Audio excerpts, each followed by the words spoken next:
Hi, e-bike here. Sunduin ko ngayon yung estudyante ko si Nathan kasi tinawagan niya ako. Dadalawin niya yata si Manang kasi parang magbibilis siya sa kanya.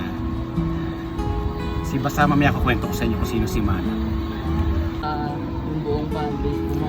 Hi! On the way na kami ngayon sa bahay nila Manang with Mr. Kurt. Say hi, Mr. Kurt! So, meron kaming ibibigay kay Manang na house and lot. Sa public.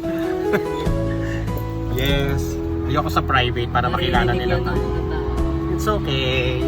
So, see you later, Manang! Hindi mo na natatandaan? Si Nathan! Pinsan ni Boris! Oh, naalala ka niya! Oh. Oh, naiyak ka! Si Nathan nga! Si Boris sa Nobeleta! Gwapo na, di ba? Gwapo.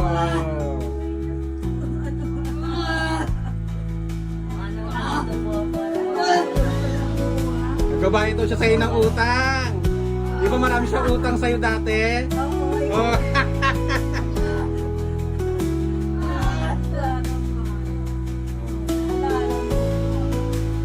Ayan na, magbabayad na. Sini-message niya ako. Yung teacher niya yan sa mama ko kay Manang. Oo.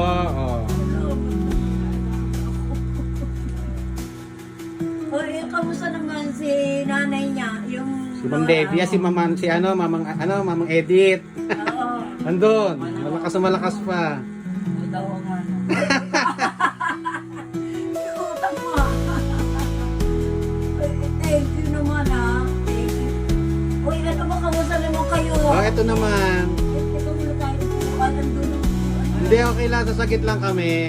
Naalala ka lang ni Nate. Ano yung motor bike eh. Yun nga. Hi! Dito kami sa Padayon, nilibre ako ni Nate.